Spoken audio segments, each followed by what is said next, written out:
न समझिए कि ये या बेवकूफ बैठे हैं या अज्ञानी बैठे हैं।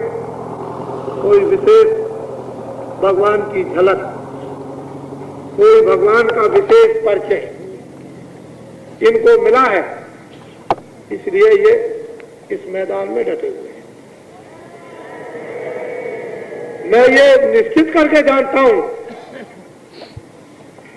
इसमें दो बातें नहीं है कि मैं अगर यहां से चुपचाप चला जाऊं, किसी को न बताऊं और ये यहां ढूंढने लगे, आशा ये रखें कि शायद इधर होंगे उधर होंगे, और जब इनको पता चला जाए कि मैदान से चले गए तो आप ये देख लीजिएगा कि 4 घंटे के अंदर ये मैदान खाली हो जाएगा। ये अनुभव कीजिए कि जो इस गंगा धरती, गंगा तट पर आए हुए हैं, उनमें क्या श्रद्धा, क्या चीज लेकर आए, क्या लेना चाहते, किस लिए आए हुए, क्या चाहते हैं, क्या देखना चाहते हैं, क्या इनकी इच्छा है, क्या ये पी रहे हैं, कहाँ चाहते हैं जाना, किसको देखना चाहते हैं। अगर हम लोग थोड़ा सा छुप कर, जरा सा ठंडे दिल, दिमाग, बुद्धि से थोड़ा सोचें तो आपको भी, सबको इसका परिचय मिलने लगेगा। मुझे बड़ा आश्चर्य होता है कि भारत में इतने बुद्धिमान हैं, इतने पढ़े लिखे लोग, उनको कहते हैं बड़ी बड़ी डिग्रियां उन्होंने प्राप्त कर ली, बड़े बड़े उच्च ज्ञानी हैं, ऐसा लोग कहा करते हैं। लेकिन इस मैदान में ये नहीं बता सकते कि कितना आदमी है।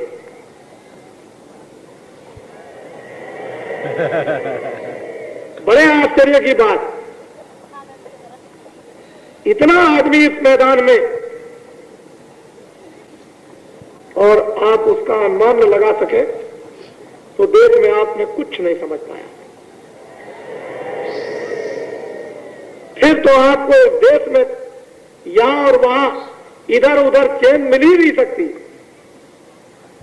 इसलिए आप बहुत सोचें, बहुत समझे, बहुत देखें।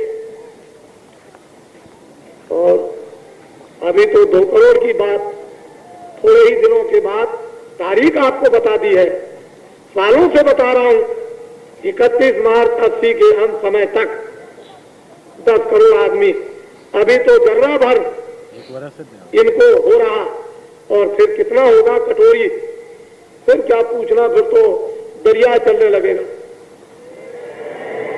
उस समय पर आप देखिएगा तो सब प्रेमी नर नारी, ऐसा गोपनीय भेद अपने घर में जाने का, 2 ही काम करो, या तो हाथ पकड़ा दो, ऐसा करो कि हाथ पकड़ लो, तो में 2 काम करो, या पकड़ा दो या पकड़ लो। पकड़ने में सुविधा समझते हो तो पकड़ लो, और नहीं पकड़ने में सुविधा समझते हो तो पकड़ा दो। अगर ये समझते हो कि मैं पकड़ करके फिर नहीं छोड़ूंगा तो पकड़ लो, और ये समझते हो कि ये बाजार माया का है, मैं अगर पकड़े रहूंगा कहीं मुझे लुभाने वाली चीजें माया भी मिल गई और मैंने हाथ छोड़ दिया तो मैं भटक जाऊंगा, तो ऐसा करो, पकड़ा दो तो वो कभी नहीं छोड़ेगा। कहीं भी रहो, एक देवी अपने ससुराल में जाती है, मैके में पैदा हुई, 20 बरस मां के साथ, पिता और भाइयों के साथ रही, लेकिन 1 मिनट के अंदर घर का संबंध छोड़ देती। 1 मिनट उसको कोई मोह ममता नहीं रहती है, दिखाने के लिए तो रो लेती है, लेकिन जैसे ही गांव के बाहर गई चुपचाप चली जाती है अपनी ससुराल में। ये क्या है आपको तो मालूम है नहीं, ये तो जानते नहीं आप। इसलिए प्रेमियों में यही बात, भक्तों में यही बात रही कि 1 मिनट में दुनिया का नाता फट तोड़ देते। कोई उनको कुछ नहीं, चाह गई, चिंता गई, क्या है, किसकी परवाह हो, कौन है।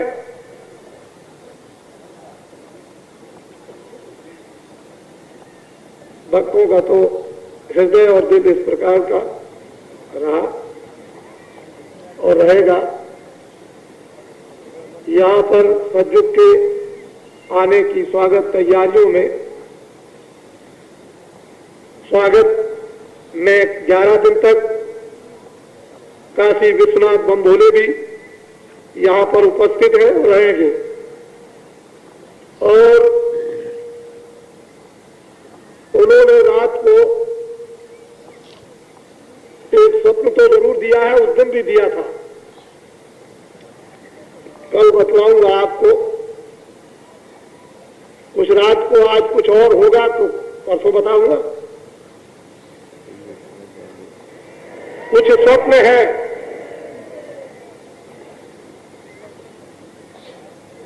जो स्वप्न आपके सामने बम भोले का आएगा वो सब आपको देखने को मिलेगा।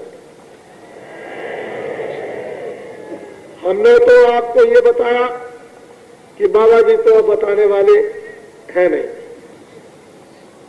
क्योंकि जो बाबा जी को मुसीबत हुई, आपने पूछ पूछ करके आगे क्या होगा, आगे क्या होगा, आगे क्या होगा, आगे क्या होगा, बाबा जी से पूछ पूछ करके और चिल्लाने लगे कि अब ये होगा, अब ये होगा, अब ये होगा।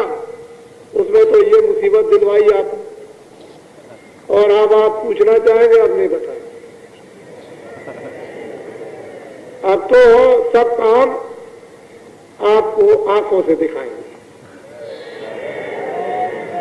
क्योंकि शंकर जी बम भोले यहाँ पर 11 दिन तक रहेंगे। वो भी ऐसे सतयुग के आगमन स्वागत तैयारियों में सम्मिलित है, जहां पर शंकर जी सम्मिलित हो सतयुग की स्वागत तैयारियों में, और जल पृथ्वी अग्नि वायु आकाश इन 5 देवताओं के सामान एकत्रित कराने में, वह इससे ज्यादा और फिर क्या करें। मुझे इस बात की कोई फिक्र नहीं, उसके लिए कोई बात नहीं। तो इतना बड़ा महान भारत में जो आपके सामने एक ढिंढोरा, एक संदेश हिंदू मुसलमान ईसाई मानव मात्र इंसानों के लिए आया कि सब लोग होशियार हो जाओ, सब लोग सचेत हो जाओ। जब आपने राम की बात को नहीं माना तो रावण की कितनी अछौनी सेना गई। जब कृष्ण का आपने कहना नहीं माना तो 56 करोड़ और कितना महाभारत में लोग सफाया हो गए। फिर और आपने नहीं माना तो क्या क्या लोगों को दुर्दशाएं भोगनी पड़ी, और जो जो लोग चले गए वो लौट करके फिर अभी मनुष्य शरीर में नहीं आए। 84 का चक्कर काट रहे हैं, नरकों की यातनाएं भोग रहे हैं। फिर ऐसा जीवन किस काम का कि जो लौट करके फिर मनुष्य शरीर में मिले। 84 और नरकों के चक्कर में न मालूम कितने करोड़ों वर्षों तक पड़े रहे। तो इसलिए कुछ थोड़ा बहुत समझकर कहना मानो, कुछ समझने की कोशिश करो। हम इंसान आदमी हैं, भगवान ने हमको सोचने के लिए एक जहन, एक बुद्धि दे दी है, भूत भविष्य वर्तमान के लिए, कि पीछे क्या था, अब क्या है, आगे क्या होगा, पीछे क्या कहता, अब क्या कहता है, पीछे क्या कर्म होते थे, अब क्या कर्म होते हैं, आगे क्या होंगे। इन सब के लिए आपको भगवान ने बुद्धि दी, दिमाग दिया, उससे हम सभी लोग सोचें, विचार करें और अभ्यास, साधना, उपासना, योग, चाहे हिंदू हो चाहे मुसलमान हो, खुदा के घर में भगवान के पास यदि आपको जाना है और जाना होगा तो आपको जो महात्माओं ने रास्ता पहले से मुकम्मल कुदरती था, जिसको कोई काट नहीं सकता, उसी रास्ते पर आप यहाँ से चल देंगे तो अपने घर में, अपने वतन में, अपने देश में मालिक के पास, प्रभु के पास पहुंच जाएंगे। उसके लिए आपको निमित्त मात्र सहयोग लेकर, मदद लेकर साधना इसलिए करनी होगी कि आप कमजोर हो गए, खड़े नहीं हो सकते, दुबले हो गए और निबल हो गए, न मन में अब, न बुद्धि में, न इंद्रियों में इतनी दुर्बलता, कमजोरी आ गई कि आप उस तरफ नहीं जा सकते। उसके लिए महात्माओं की जरूरत है कि आप उनका सहयोग लीजिए, और जब आप उसकी तरफ खड़े हो जाएं तो फिर वो और आप दोनों उसके हो जाएंगे। महात्मा फकीरों से क्या मतलब, उनको तो जितना काम करना होता है उतना काम मदद सहयोग का कर देते हैं, फिर मालिक जाने और आप जाने। बस इतनी जो मदद आपको लेनी है, जो आपको सहयोग लेना है वो तो लो, बाकी कहाँ ले जाना है उसी के पास। ये शकल जो बनाई है आपकी और हमारी, ये तो शकल एक ऐसी है कि इसी शकल से ये समझाई जाएगी और इसी शकल से वो शकल समझाई जाएगी। जब तक वो इसमें नहीं आता तब तक इसको नहीं बताएगा और उसको भी नहीं बता सकता। कागज पर हाथों से लिखा जाएगा, आंखें काम करेगी, कान काम करेंगे, जिह्वा काम करेगी, दिमाग, दिल काम करेगा और कागज पर लिखा जाएगा। उसको ना कभी कागज पर लिखता है, ना उसने कभी कागज पर लिखा, वो तो आपको भेजा है तब कागज पर उसने लिखवाया। उसके यहाँ ये कोई कागज नहीं, मट्टी के बने हुए या बांस के बने हुए या धान के बने हुए, यहाँ कोई उसके यहाँ कागज नहीं। ये कागज उसके यहाँ काम नहीं करते हैं, वो तो कुछ उसके यहाँ तो कुछ और ही है, लेकिन आप इसको नहीं समझते हो तो कोई क्या करे। तो प्रेम के साथ, मोहब्बत के साथ और मिलजुल कर हम लोग ऊपर की तरफ चले। अभी तक फंसे रहे, ठीक है, हमको किसी ने नहीं बताया। हम सभी पुस्तकों का आदर करते हैं, मस्तक पर रखते हैं, और बहुत अच्छे फकीर थे, कुरान बहुत अच्छी थी, रामायण बहुत उत्तम है, गीता बहुत अच्छी है, वेदांत बहुत अच्छी है, लेकिन जो उन्होंने कमाई जंगलों में की थी, जो उन्होंने साधना की थी और जो उन्होंने सत्य जंगलों में एकांत में रह करके निकाला और फिर जो उन्होंने पाया था, वो तो इस समय पर आपको किताबों के पढ़ने से नहीं मिलेगा, करने से मिलेगा। उन्होंने भी किया, किताबें बाद में बनाई, पहले नहीं, पहले किया, मेहनत की, ज्ञान प्राप्त किया, आत्मा को जगाया, प्रभु का दर्शन, बाद में किताबें बनाई।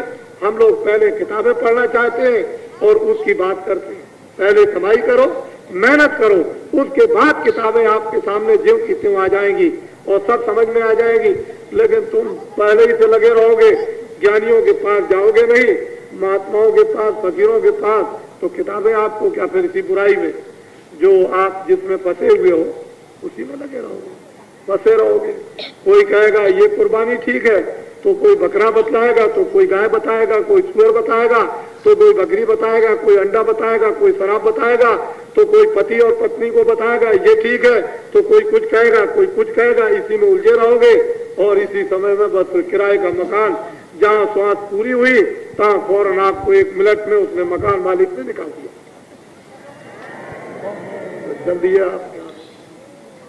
तो इन दिनों में आप यहाँ पर उपस्थित हुए हो, हम आपसे निवेदन करेंगे कि आप एक एक, दो दो आदमी तो अपने जहाँ पर बिस्तर आपका सामान है छोड़ दें, लेकिन ज्यादा तादाद में यहाँ चले आया करो, ताकि सामने बैठ करके आपको नहीं मालूम, आंखें देखती हैं तो उनसे क्या मिलता है, सामने नजर रहती है, सामने शब्द पढ़ते हैं, सामने सूरत मूरत एक दूसरे की दिखाई देती है, उससे क्या मिलता है वो आपको भी नहीं मालूम, लेकिन कुछ समय के बाद तो मालूम हो ही जाएगा।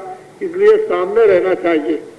पीठ पीछे रहोगे, दूर रहोगे, ना अपनी शकल दिखाओगे, ना देखोगे, तो फिर जो चीज मिलनी होगी वो नहीं मिल पाएगी। इसलिए ज्यादा तादाद में मैदान में आ जाओ। और ये बहुत अच्छा तट है, सुहावना है, एकांत है। इतने सब लोग होते हुए भी ऐसा मालूम होता है कि जैसे कि कुछ है ही नहीं, क्योंकि प्रेम से मोहब्बत से रहते हैं, इसलिए पता नहीं चलता एक ही जगह पर।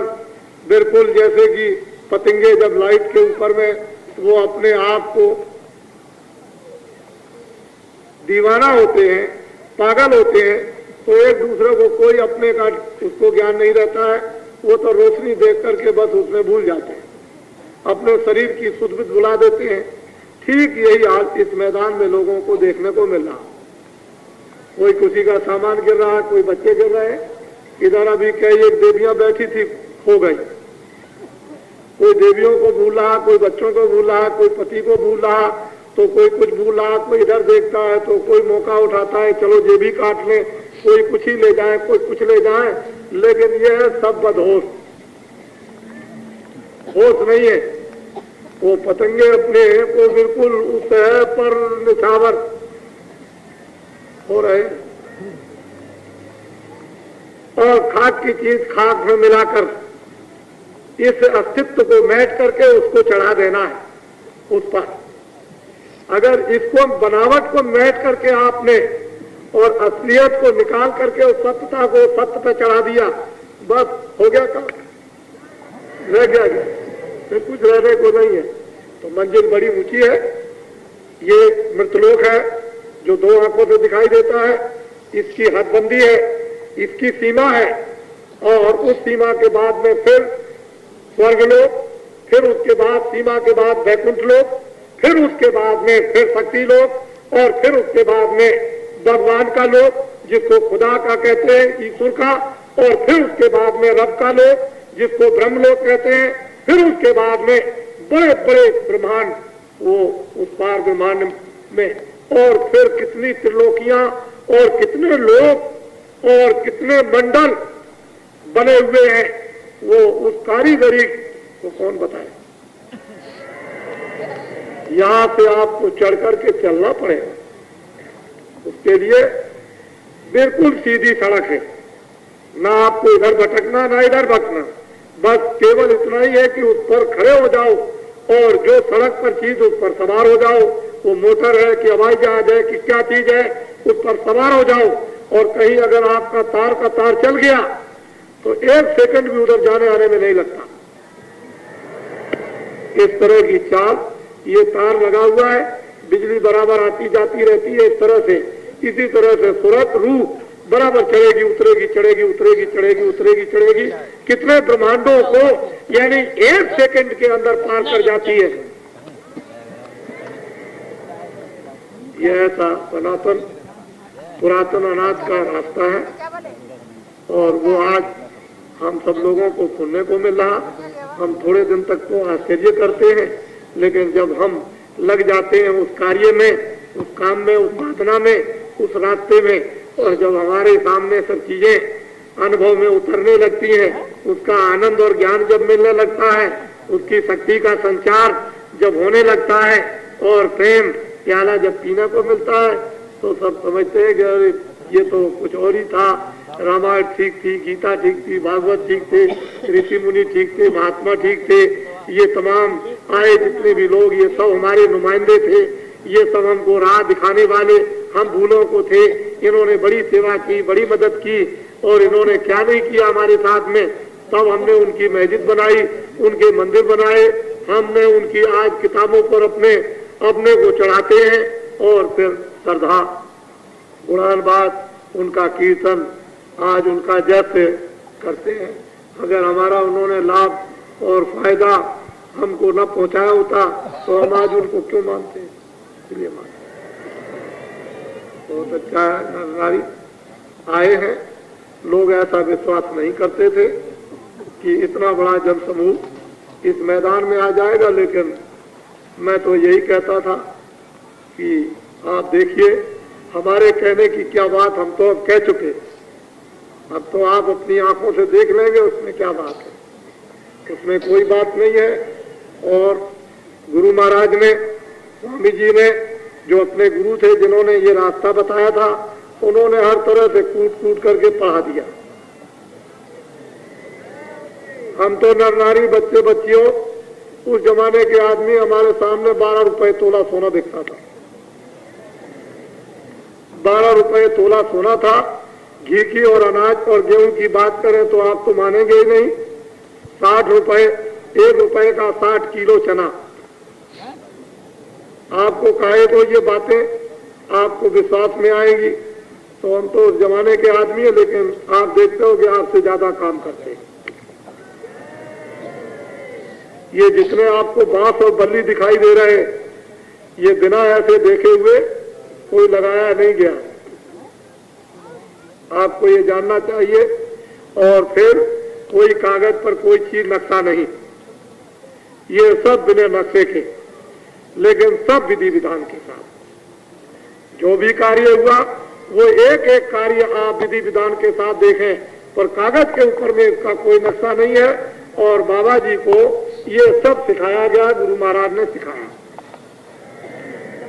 छोटी से छोटी मेहनत और बड़ी से बड़ी मेहनत क्षमा करना। बाबा जी ने कढ़ाइयां मली है साधु महात्माओं की, तो ये हाथ के निशान घिस गए, सब कुछ मिला है। लंगोटियां पीछी, खाना बनाया, झाड़ू लगाई, जमीनों को लीपा, उनके कड़ाओं को मला और उनके चिमटे सहे, चिमटे मारे गए, वो भी सहन किया। तब जाकर के कई बहुत दिनों के बाद कृपा दया हुई। ऐसे नहीं मिला करता। आपको तो मुफ्त में मिला, आपको मुफ्त में मिला, आपसे कोई परीक्षा नहीं ली गई। मैदान में आए फौरन, यानी फौरन दिया जाता है, उधर से आए हमको भी मिलना चाहिए, अच्छा भाई आ जाओ, तो आपको दिया जा रहा। लेकिन अगर आपको कहीं ये काम हो तो बहुत मुश्किल हो जाए। कोई परीक्षा नहीं, ये तो ऐसी खुशी से जहाँ हम करते हैं वहाँ आप भी करते हो, ये कोई बड़ी बात नहीं है। ये तो मतलब ये परीक्षा का काम नहीं है, तो आप घर में रोज ही ये काम करते हो। लेकिन ये कि परीक्षा पहले महात्माओं ने ली थी, अब कलयुग में लोग परीक्षा नहीं दे सकते। कलयुग में तो भगवान की कृपा की बख्शीश होनी चाहिए। जीवित योग नहीं है कि वो परीक्षा देंगे। वो तो कलयुग में यानी ये विधान पास करा लिया गया है कि आप कोई परीक्षा नहीं। क्यों? उसका मतलब कुछ था। उस परीक्षा के संबंध में महात्माओं ने ये बताया। पंजाब में एक महात्मा रहते थे, उनके यहाँ वो सेवा किया करते थे। उनके शिष्य, वो गृहस्थ आश्रम में रहते थे, 12 बरस तक सेवा करते रहे। उनके लड़के भी बड़े हो गए और उनके सेवक भी आश्रम में खूब सेवा करते थे।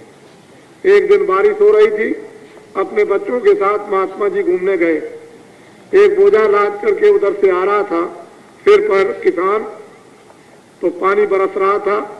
महात्मा जी ने कहा अपने बच्चों से कि देखो बेटा, ये बहुत बोझे से बहुत ज्यादा बोझा है और पानी बरस रहा है, ये थक गया। ऐसा करो कि तुम इस बोझे को ले लो और वहां तक इसको मेरे कहने से डाल आओ। तो लड़के बोले, कह लगे, अरे पिताजी, आपके आश्रम में तो बहुत से सिर्फ हैं, हमारे तो कपड़े खराब हो जाएंगे और हमको लोग क्या कहेंगे कि ये बोझा लाद के जा रहे। तो पिताजी, ये बोझा किसी और को जो आपके आश्रम में सिर्फ है उनको दे दीजिए। उन्होंने बुलाया कि चलो चलो बच्चे इधर आओ। वो दौड़ करके आए कि सरकार हुक्म। कह लगे, देखो बेटा, ये किसान थक गया है, इस बोझे को उठाओ। कह लगे, हुक्म। बस फौरन बोझा लिया और उस किसान के घर पर पहुंचाया। जब घर पर पहुंचा दिया, लौट करके जब आए तो लोगों ने पूछा कि महाराज, इस गद्दी का मालिक कौन होगा? कहने लगे ये। तो लड़के कहने लगे कि अरे पिताजी, मैं तो आपका बच्चा हूं। कहने लगे नहीं, जो मेरी आज्ञा का पालन करता है वही मेरा बच्चा। इसलिए रामायण में कहा है कि एक पिता के विपुल कुमारा और पृथक कुलशील आचारा, को पंडित को तापस ज्ञाता, को धनवंत दूर विख्याता, सब पर पिता प्रीत सम होई। पिता का प्रेम सबके साथ समान, लेकिन जो पितमान वचन मन करना तो प्राण समाना। जो मनसा वाचा कर्मणा से पिता की आज्ञा का पालन करता है वही उनका बच्चा होता है। तो परमार्थ की दौलत ये, और ये जो मकान वगैरह मेरे नाम से वो तुम ले लो, वो तुम्हारा है, लेकिन परमार्थ की दौलत ये, परमार्थ की दौलत संपत्ति ये, और ये मकान ईंट मिट्टी के बने हुए उसको तुम ले लो, वो तुम्हारा है।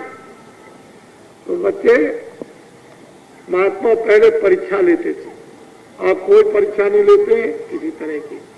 देख लिया कलयुग में परीक्षा में कोई टिकेंगे नहीं, तो ऐसे ही बांटते रहते हैं। चलो ठीक है, अच्छा, इतने में ही आपका किनारा है, इतने में ही आपका बेड़ा पार है। जय गुरुदेव।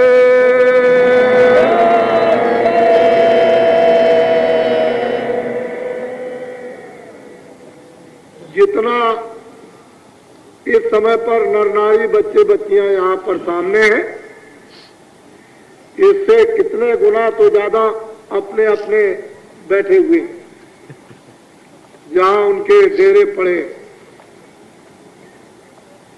ये आप समझ सकते हो, जो सामने बैठे हैं ये कितने होंगे? बहुत मुश्किल से आपके ख्याल में 500।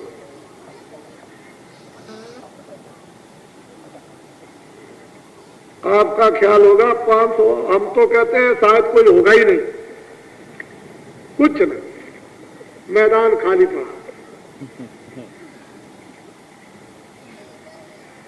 जरा आवाज जोर से लगाना, जय।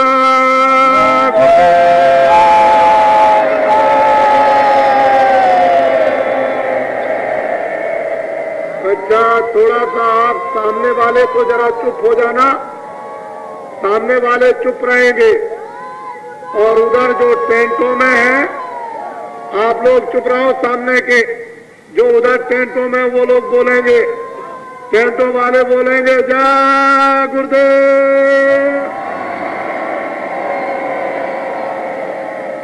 देखिए कान लगाइए आप कितनी दूर तक, उधर देखिए आप कितनी जोर की आवाज, मैं तो समझता हूं कि आपकी आवाज अगर बोली जाए तो दबा देंगे। लोग ये कहते हैं वहां तो कोई है ही नहीं, यहां कोई नहीं, वहां कोई आदमी नहीं, कुछ नहीं, वहां तो बिल्कुल कुछ है ही नहीं है, वो तो ऐसा कहते हैं। लेकिन आपको मालूम है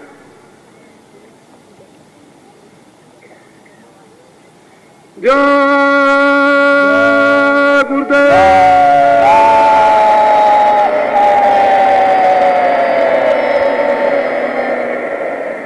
आपको पता है कि वहां पर शंकर जी का नाच हो रहा, आप तो देखेंगे कि भाई हमको दिखाई नहीं देता है, पर जो स्वप्न दिया है वो नाच रहे। आपको मालूम है कैसा नाच होता है? कभी इतिहास आपने पढ़े हैं? फिर पढ़ो, तब आपको ज्ञान होगा। और ये जो यहाँ पर कार्यक्रम हो रहा है उसको सब लोग लिखें, प्रेमी जन सब चीज लिखें, क्या क्या हो रहा है यहाँ पर, कैसे कैसे आए, कहाँ कहाँ से आए, किस किस भाव में आए, क्या बना हुआ, कैसे बैठे हुए हैं, क्या खाते हैं, क्या ले आते हैं, मुठरी गठरी जमीन पर पड़े हैं, कहाँ पर पड़े हैं, क्या इंतजाम है, ये सब की एक पुस्तक बना डालो। सब लोग अपनी भाषा में, गुजराती, महाराष्ट्री, मध्य प्रदेश, राजस्थान, हरियाणा, उत्तर प्रदेश, बिहार, बंगाल, आसाम, उड़ीसा, ये सब प्रांतों के यहाँ पर नर नारी आ चुके हैं और बड़ी संख्या में अभी आ रहे हैं, बड़ी संख्या में अभी आ रहे हैं, जिसका आपको अनुमान नहीं है। ये तो अनुमान हमको है, आपको अनुमान ये नहीं है।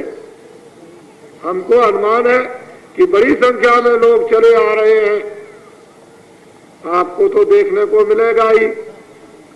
इसलिए इधर भी दर्शन करो, उधर भी दर्शन करो, बीच में भी दर्शन करो, हमको भी अपना दर्शन दो और हमको भी देखो और हम आपको भी देखें और हम और आप उसको देखो।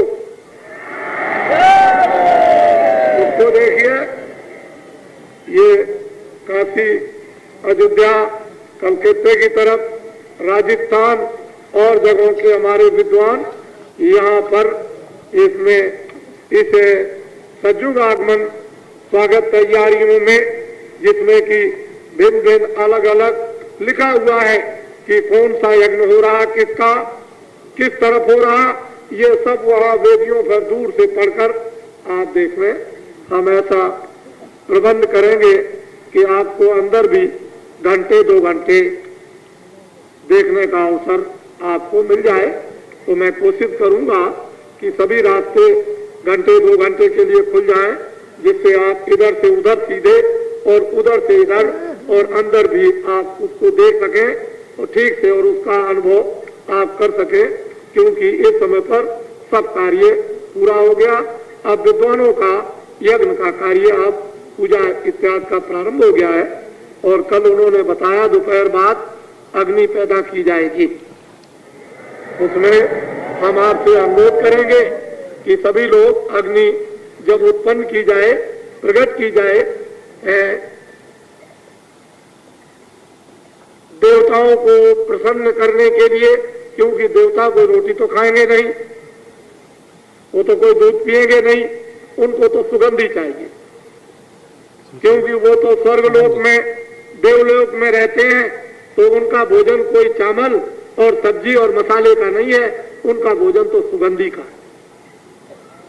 और इत्र से भी इत्र है, और इत्र का भी इत्र और इत्रों का भी इत्र है, और करोड़ों इत्रों का भी इत्र बनाकर उस खुशबू को देवता लेते। तो आप ये समझ लीजिए, आप तो विद्वानों का विद्वत आपके काशी, ये विद्वान भी है, बाहर के आए हुए हैं, और आप उनके उच्चारण को सुने, उच्चारण सुने। शास्त्रों का हो रहा, किसी और का हो रहा, शास्त्रों की विधि हो रही, किसी और की विधि हो रही, ये भी आप देखें। और जो कुछ भी गुरु महाराज ने आदेश दिया है आपको सुनाने का, जो स्वप्न हुआ है, वो बाबा जी आपके सामने सब कुछ रखेंगे, उसको आप सब सुनेंगे। नर नारी बच्चे बच्चियां तो भाग है कि ये सब देखने के लिए इनकी आंखें तरसती थी, लालायित थी, और ये बड़े इच्छुक थे, इनमें बड़ी तमन्ना थी, बड़ी लालसा थी सभी लोगों में। हम तो आपको ये दिखाना चाहते हैं कि यहाँ सब लोग यानी बैठकर किसी से पूछने की जरूरत ही नहीं है। तुमको तो 3.5 का एक आदमी होना चाहिए, और वो आदमी आकर के अपनी अपनी तमन्नाओं को मुझे सैन बोर्ड बना ले। मैं तो सैन बोर्ड हूँ, जिसको अपनी अपनी तमन्नाएं बुझानी हो वो बाबा जी को सैन बोर्ड बना करके बुझा ले। बाबा जी की क्या बात है, वो तो आपके सामने है। तो इसलिए अपनी अपनी इच्छाओं की जो कुछ हो सकता है वो आप पूरी करो। और अब ये तो ऐसा होता है कि जो फकीर, जो महात्मा आते हैं, अपने तौर तरीके, जो भी उनका रास्ता होता है वो आपके सामने रख देते हैं। पानी पिलाने का गोल बर्तन हो, पानी पिलाने का चपटा बर्तन हो, भोजन बनाने का उल्टा या सीधा हो, आपको तो अपने खाने से मतलब,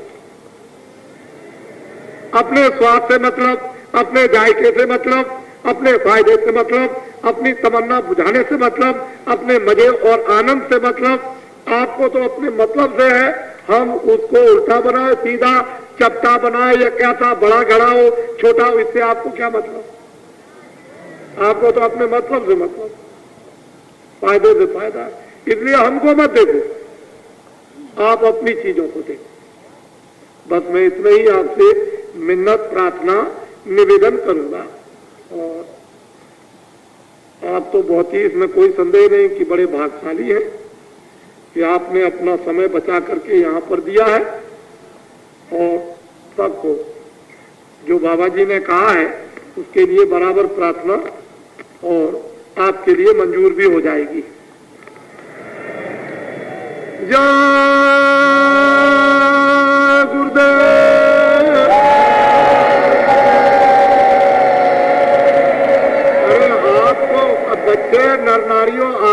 इतना भी ज्ञान नहीं कि जब उज्जैन में गए थे और जब गुरु का अपमान किया तो इन्होंने क्या कहा था बम भोले में? जो नहीं दंड दूं खल,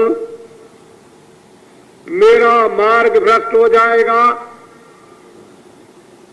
ये किसने कहा था उज्जैन में? जो रामायण में आपको बताया गया, लेकिन आपको कुछ भी कोई क्या। तो इसलिए मार्ग पर आओ, रास्ते पर आओ, सम्मान पर आओ, सद्भाव पर आओ। जय गुरुदेव।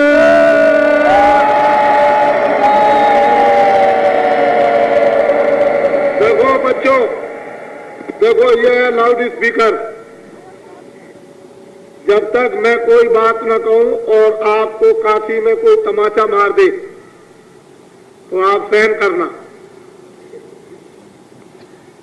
आपको अभी पता नहीं है कि जो तमाचा सहन करता है, आपको मालूम नहीं क्या? एक महात्मा जी थे, नदी के उस पार से इस पार आए, नाव को साथ ले आए, बाल बनाया, मिल गए दो चार आदमी मजाकबीन। उन्होंने कहा अरे भाई आज तो क्या पूछना है, आज तो परीक्षा करनी है। चंद घुटा मिल गया, जिसने अपनी ये चांद घुटवा ली।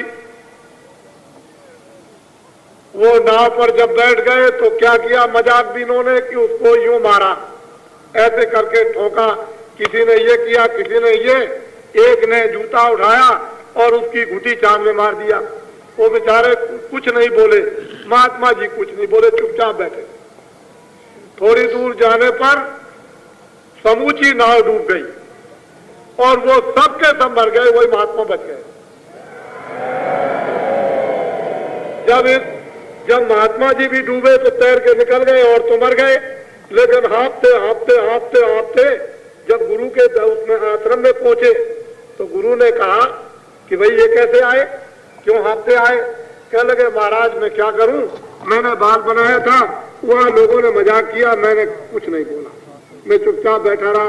अरे बेवकूफ और पागल, तुझको तो ये कह देना चाहिए था, इतना ही कह देता कि भाई तुम हमको क्यों मारते हो, तो बेचारे सबके सब बच जाते। तू सब्र करके बैठा रहा तो तेरे सब्र को मालिक ने बर्दाश्त नहीं किया। और देख, तेरी वजह से अगर कुछ भी कह देता तो उन सबकी जान बच जाती, नहीं तो वो सबकी जान चली गई। मालिक कभी बर्दाश्त नहीं करता। तो थोड़ा सा ऐसा मत करना भाई, हमने कोई गलती नहीं की है, हमको क्यों तमाचा मार दिया, इतना कह देना। अगर इतना भी अगर तुमने और बर्दाश्त कर लिया तो फिर देखोगे क्या होता। बर्दाश्त कुछ नहीं। ये तो जहाँ पर करोड़ों आदमी रहते हैं, शहर में क्या आप देखते हो कि कितने रहते हैं? कोई किसी को मारता, कोई किसी को मारता, कोई गाली दे देता, कोई भाग रहा, कोई कुछ करता है। तो क्या, अरे क्या तुम इसको देखते हो? तुम नहीं जानते हो कि अगर तमाचा मार दिया तो किसी का कर्जा होता, तमाचे में पूरा हो गया। किसी का कर्जा लगा होगा तो बाबा जी ने यहाँ आकर के तमाचे में उसका चुका दिया। ये आपको समझना चाहिए। ये रहना है कि न मालूम किस किस का कर्जा हमने लिया है। और गंगा तट पर शंकर जी जो 11 दिन तक यहाँ भक्ति मुक्ति बांटेंगे, पता नहीं किस किस का कर्जा चुका देंगे। वो बहुत विचार से, जब तक बाबा जी कुछ नहीं बोले तब तक कुछ नहीं। दो तमाचे खा लो। क्या तुमने न मालूम कितनों को लाठी मारी होगी रात को, कितनों के घरों में डाके डाले होंगे, कभी सोचा है? और क्या किया होगा? तो एक आज तमाचा अगर कोई पड़ जाए तो समझना कि इतना भी उसकी दया हो गई।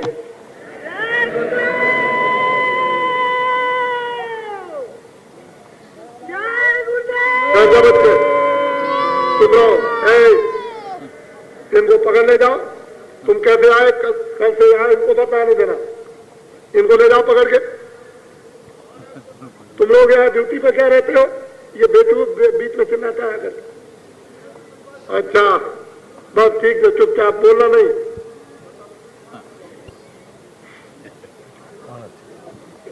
अपने अपने कार्य में सब लोग रहेंगे और भजन 4 घंटे आज से शुरू हो गया। 4 घंटे भजन, उसमें आपको समय देना है 4 घंटा। फिर हमारी बात को सोच लो, 4 घंटा भजन।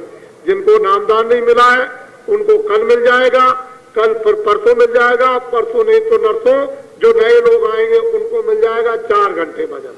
ये गांव के लोग आ रहे हैं उनको भी यहाँ 11 दिन तक 4 घंटे नर नारियों को भजन करना। भजन ये है जो मैं आपको बताता हूँ, बैठ के चादर ओढ़ करके बिल्कुल बैठ जाओ और उस गुफा में, उस दरगाह में तुम चले जाओ जो भगवान और खुदा की है। फिर देखो कि तुमको उस दरगाह में क्या क्या मिलता है, देखने को सुनने को तब आपको मालूम होगा। 4 घंटे आपको भजन करना।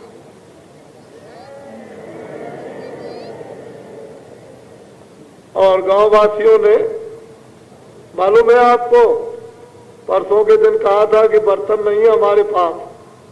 गांव वालों ने गांज दिया,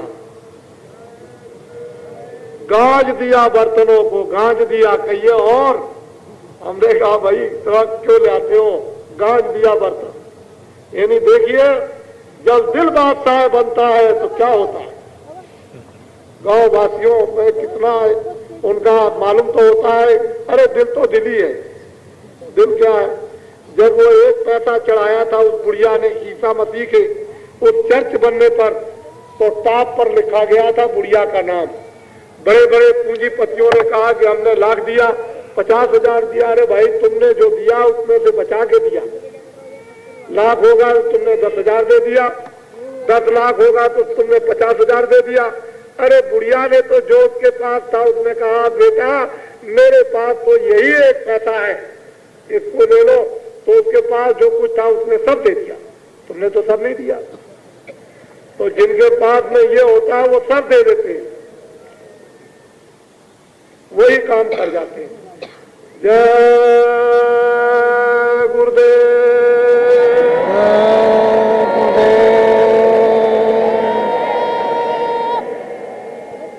और देखो बच्चों, हमारी बच्चियां आती हैं अपने अपने परिवार के साथ में, तो रात्रि को शाम हो जाती है तो उनको जब जाने लगे तो वहाँ ठीक से नाव में बैठा देना प्रेम के साथ, ताकि उनको कोई तकलीफ ना हो। अपने जो शहर से आ रहे हैं उनको, बच्चियों को, बच्चों को वहाँ जो रहते हैं और ज्यादा ड्यूटी लगा लो और बड़े प्यार से उनको बैठा देना, देखते रहना पार उतर जाए।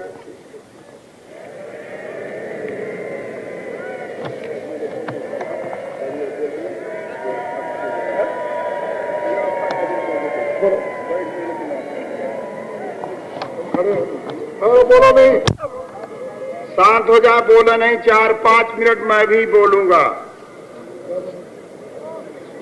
आप सब लोग पहले एक बार बोले जय गुरुदेव।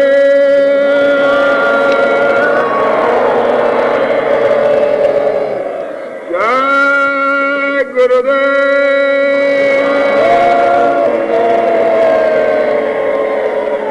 जय गुरुदेव।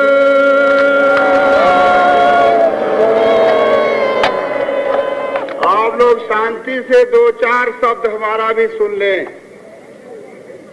आपको ये मालूम है कि कल बात यहाँ हुआ था जिसमें सत्संगों के अनाज काल की वासनाएं संकल्प में जलाई गई थी।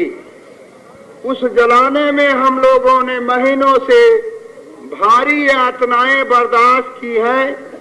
छोटे छोटे बच्चों को लेकर परिवार के साथ ऊपर से घनघोर बरसात हुई है, नीचे तटिया नहीं है, ऊपर आकाश है। फिर भी हम लोगों ने कल्पवास में जो अनाज काल के संकल्प किए थे वासनाओं को भस्म करने के लिए, वो 15 तारीख को हमारे पिछले साथी भस्म कर चुके हैं। लेकिन एक बात मैंने ये भी बताया था, जो कल्पवास में हमारे साथी नहीं रहेंगे, 15 तारीख को आएंगे, उनकी वासनाएं उभर जाएगी और 2-3 दिन पागल खाने में भर्ती रहेंगे। मैंने आज देखा है कोई माँ को बोल रहा, बाप को हमारा खो गया, बीवी खो गई, बच्चा खो गया, कहाँ जाऊं कहाँ रहूं। यहाँ तक कि हमारे टेंट लगाने के पहले लोग गठरी लेकर के यहीं पर बैठे हुए हैं, स्थान छोड़ के बैठे हुए। पागलों की निशानी है। तो घबराने की बात नहीं। 2-3 दिन और मैं कहा हूं कि 15, 16, 17 तारीख तक हमारे साथी पागलों की भांति घूमेंगे, जैसे पागल कुत्ता घूमता, लेकिन शांति जरूर मिलेगी, उनके भी कर्म कटेंगे। इसलिए हम सबको आज वो स्थान नहीं दे सकते हैं जो छाया में रहे। छाया यह भी अगर स्वामी जी मिटा दे तो हमारे साथी बिना छाया के भी रह सकते हैं। इसलिए हमें अफसोस नहीं है कि हम आकाश के नीचे हैं। अगर आकाश के नीचे हम रहेंगे तो एक दिन आकाश के ऊपर भी हम चले जा सकते हैं।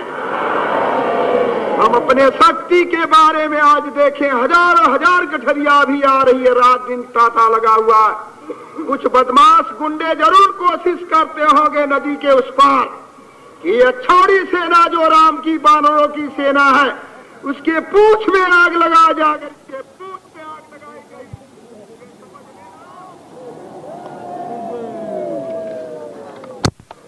तो बंदरों के पूंछ में अगर आग लगाई गई तो हमारा रामेश्वरम बन चुका है, उसकी मूर्ति स्थापना हो गई है। जो शंकर आज तक रावण के थे, अब राजा राम के हो जाएंगे। राजा राम के हो जाएंगे, उनकी सेनाओं की हो जाएंगे। तो मैंने आज सुना कुछ लोग रास्ते में छीना झपटी कर रहे थे दशाश्वमेध घाट के उस पार। आप माफ करें उन्हें अब खुदा माफ नहीं करेगा। मालूम होता है बदमाशी की अंतिम सांस वो ले रहे हैं, उन डुबकी ले रहे हैं। गंगा मेरी होगी और भागीरथी भी मेरे होंगे। अब गंगा उन लोगों की नहीं होगी जो गंगा में पेशाब करते हैं और गंगा को बदनाम